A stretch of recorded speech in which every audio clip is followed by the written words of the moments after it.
Guys, क्या तुम लोगों ने कभी सोचा है कि जेनित्सु और यूनोस्के आखिरकार कितने ताकतवर है? वैसे तो ये दोनों ही सच में बहुत ज्यादा ताकतवर है। इन दोनों ने एनीमे में बहुत ज्यादा अच्छा परफॉर्म किया है और मांगा में तो इन्होंने और भी ज्यादा अच्छा परफॉर्म किया है। लेकिन आज हम ये देखने वाले हैं कि आखिरकार ये दोनों कितने ज्यादा ताकतवर है। लेकिन उससे पहले इस वीडियो को एक लाइक कर देना और मेरे चैनल को सब्सक्राइब भी कर देना और उस बेल आइकन को भी प्रेस करके ऑल पर सेट कर देना, ताकि जब भी मैं कोई न्यू वीडियो अपलोड करूँ तो तुम्हें उसकी नोटिफिकेशन मिल जाए। तो चलो अब इस वीडियो को स्टार्ट करते हैं। तो चलो अब देखते हैं कि आखिरकार ये दोनों कितने ताकतवर है। लेकिन मैं तुम दोनों को पहले ही बता दूं कि मैं अभी के लिए इन दोनों को कंपेयर नहीं कर रहा हूँ। कहने का मतलब ये है कि इन दोनों में से कौन ज्यादा ताकतवर है मैं वो अभी नहीं बताने वाला। मैं अभी सिर्फ इतना बताने वाला हूँ कि ये दोनों कितने ज्यादा ताकतवर है। तो चलो शुरुआत करते हैं जेनित्सु के साथ। तो जेनित्सु डीमन स्लेयर के one of the most important characters में से एक था। वैसे तो जेनित्सु को एक डरपोक की तरह दिखाया गया है, जिसकी वजह से कई बार ऐसा लगता है कि जेनित्सु बहुत ज्यादा वीक है, जो कि कहीं ना कहीं सही भी है। बिकॉज जेनित्सु जब भी किसी डीमन को देखता है, खासकर ताकतवर डीमन को, तो जेनित्सु की पैंट गीली हो जाती है। तुम लोगों ने एनीमे में तो देखा ही होगा, सुजुमी मेंशन आर्क में तुम लोगों ने देखा ही होगा, जेनित्सु का डर के मारे रो रो के क्या हाल हो गया था। और ये तो कुछ भी नहीं, पूरे डीमन स्लेयर एनीमे और मांगा में ज्यादातर टाइम जेनित्सु को रोते हुए डरपोकों की तरह ही दिखाया गया है। लेकिन जब ये सो जाता है भाई, तब ये अपनी असली ताकत दिखाता है। सुजुमी मेंशन आर्क में ही हमें सबसे पहले पता चला था कि ये सोने के बाद बहुत ज्यादा ताकतवर हो जाता है। इसने लिटरली सुजुमी मेंशन आर्क में सोने के बाद एक डीमन को वन शॉट कर दिया था। लेकिन जब इसकी नींद खुली तो डर के मारे इसकी हालत फिर से टाइट हो गई थी। माउंट नटागुमो आर्क में भी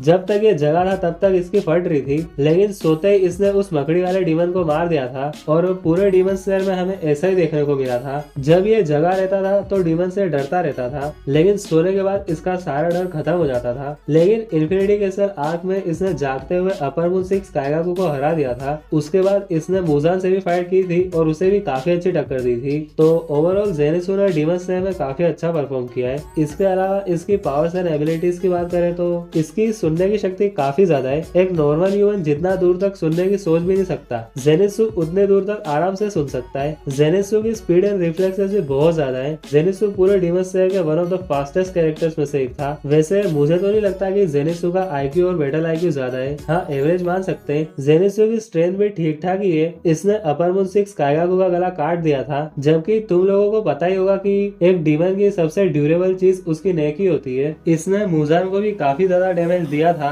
जबकि तुम लोगों को पता ही होगा कि मुजान की बॉडी कितनी ज्यादा ड्यूरेबल है। वैसे हाँ, इसकी लेग स्ट्रेंथ बहुत ज्यादा है। इसी की वजह से जेनित्सु काफी ऊपर तक जंप कर सकता है, ब्लिस्टरिंग स्पीड से मूव कर सकता है। तो हाँ, इसकी स्ट्रेंथ भी काफी ज्यादा है, स्पेशली लेग स्ट्रेंथ। बात करें इसके स्टेमिना एंड एंड्योरेंस की, तो जेनित्सु ने बहुत देर तक डाकी से फाइट की थी और कंटिन्यू वो डाकी के अटैक्स को सह रहा था और उस पे पलट के वार भी कर रहा था। लिटरली डाकी के साथ इसकी फाइट काफी देर तक चली थी। वही इसने काफी देर तक काइगाकू से भी बैटल की थी और उसके भी काफी सारे अटैक्स को सहा था। और फिर काइगाकू को हराने के बाद जेनित्सु ने मुजान से भी बैटल की थी। तो हाँ, इसके स्टेमिना एंड एंड्योरेंस भी काफी ज्यादा है। जेनित्सु एक मास्टर स्वॉर्ड्समैन भी है। ये थंडर ब्रीदिंग का यूज करता है, लेकिन हाँ, इसे थंडर ब्रीदिंग की सिर्फ फर्स्ट फॉर्म ही आती है। लेकिन हाँ, जेनित्सु ने इस फॉर्म में महारत हासिल कर रखी है। बाद में काइगाकू से बैटल करते टाइम जेनित्सु ने थंडर ब्रीदिंग की सेवन फॉर्म क्रिएट की थी। मतलब तुम लोग सोच ही सकते हो कि जेनित्सु ने खुद की फॉर्म क्रिएट की थी। तो हाँ, तुम लोग सोच सकते हो कि जेनित्सु कितना ज्यादा ताकतवर है। बात करें इनोस्के की, तो इनोस्के भी डीमन स्लेयर एनीमे के one of the most important characters में से एक है और ये जेनित्सु से बिल्कुल ऑपोजिट था। जहाँ जेनित्सु को डरपोक की तरह दिखाया गया था, इनोस्के को बिल्कुल जोशीला और बैटल के लिए हमेशा तैयार दिखाया गया था। इसके जोश का अंदाजा तुम इसी से लगा सकते हो कि इसने लिटरली माउंट नटागुमो आर्क में स्पाइडर फैमिली के फादर से फाइट की थी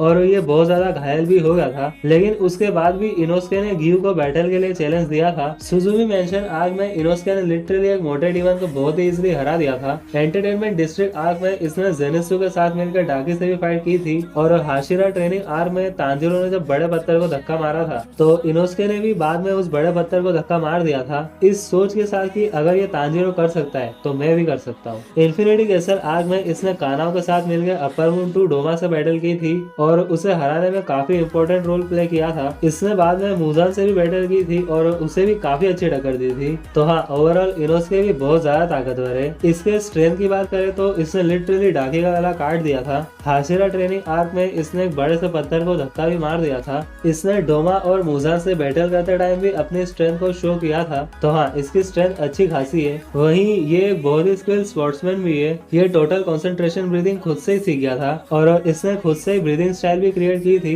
जो थी बीस्ट ब्रीदिंग। सिर्फ तांजीरो को एक बार देख के इनोस्के ने लिटरली रेपिटेटिव एक्शन भी सीख लिया था और उसे मास्टर भी कर लिया था। इनोस्के के पास एनिमल इमिटेशन की एबिलिटी भी है, मतलब वो पहाड़ों और जंगलों में बड़ा हुआ है तो वो जंगली जानवरों को देख के उनकी फाइटिंग स्टाइल को एक तरीके से कॉपी कर सकता है, जिसकी वजह से इनोस्के की hand to hand fighting style और स्पोर्ट्समैनशिप स्टाइल एनिमलिस्टिक हो जाती है। इसकी इच्छा शक्ति भी बहुत ज्यादा है। जैसा कि मैंने तुम्हें कहा था, इनोस्के को डर लगभग ना के बराबर ही लगता है। इसकी वजह से वो किसी के भी सामने हार नहीं मानता। डोमा से बैटल करते टाइम तुमने देखा होगा, मुजान से बैटल करते टाइम भी तुमने देखा होगा, इनोस्के हमेशा जोशीला रहता है और हमेशा बैटल के लिए रेडी रहता है। ये काफी हद तक पॉइजन रेजिस्टेंस भी है, इसने ग्योतारो के पॉइजन को भी काफी हद तक सह लिया था। इनोस्के बहुत ज्यादा फ्लेक्सिबल भी है, तुमने एनीमे और मांगा में तो देखा ही होगा। इसकी स्पीड एंड रिफ्लेक्सेस भी बहुत ज्यादा है। हाँ, बहुत ज्यादा भी नहीं है पर ठीक ठाक ही है। इसने डोमा को काफी बार अपनी स्पीड से सरप्राइज किया था और तो और मुजान से बैटल करते टाइम भी इनोस्के मुजान के अटैक्स पे रिएक्ट कर पा रहा था। इसका स्टेमिना एंड एंड्योरेंस भी काफी ज्यादा है। इसने भी जेनित्सु के साथ मिलकर काफी देर तक डाकी से बैटल की थी और उसके काफी सारे अटैक्स को भी सहा था। यहाँ तक तो फिर भी ठीक है।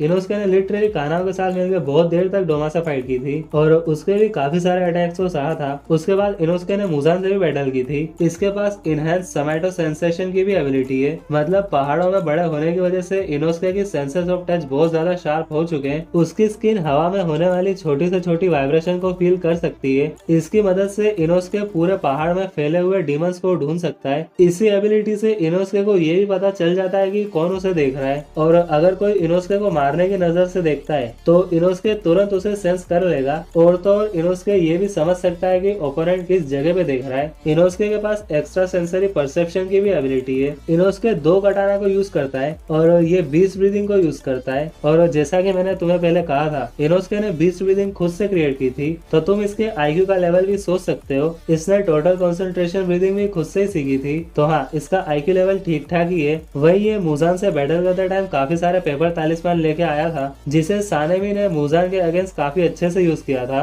वही इनोस्के ने अपने आर्म्स के जॉइंट्स को डिसलोकेट किया था जिसकी वजह से जो अटैक डोमा को नहीं लगने वाला था वो लग जाता है। और भी कई बार इनोस्के ने अपने आईक्यू और बैटल आईक्यू को प्रूव किया है तो हाँ, ओवरऑल इनोस्के भी काफी ज्यादा ताकतवर है। अब देखो, ये दोनों ही हाशिरा के लेवल पे हैं। एक हाशिरा बनने के लिए क्या रिक्वायरमेंट है? 50 डीमंस को मारो या 12 किजुकी में से किसी एक डीमन को मारो। जेनित्सु ने तो लिटरली अपर मून 6 काइगाकू को अकेले ही मार दिया था। हाँ, इनोस्के अकेले किसी भी 12 किजुकी के मेंबर को नहीं मार पाया, पर हम सबको पता है कि वो अब इतना ताकतवर हो गया है कि वो अकेले 12 किजुकी के मेंबर्स को मार सकता है। तो हाँ, ये दोनों ही हाशिरा के लेवल पे तो पहुंच चुके हैं, लेकिन ये दोनों हाशिरास में कहाँ रैंक करेंगे? देखो, ये दोनों हाशिरा के लेवल पे तो है, ये बात तो कंफर्म है, लेकिन आई थिंक ये अभी इतने भी ताकतवर नहीं है कि ये वीकेस्ट हाशिरा शिनोबु को हरा पाए। शिनोबु को ये काफी अच्छी टक्कर दे देंगे पर उसे हरा नहीं पाएंगे। तो हाँ गाइस, आज के लिए बस इतना ही। अगर तुम लोगों को ये वीडियो अच्छी लगे तो प्लीज इस वीडियो को लाइक कर देना और मेरे चैनल को सब्सक्राइब भी कर देना। तो चलो, मैं मिलता हूँ तुमसे अगले वीडियो में।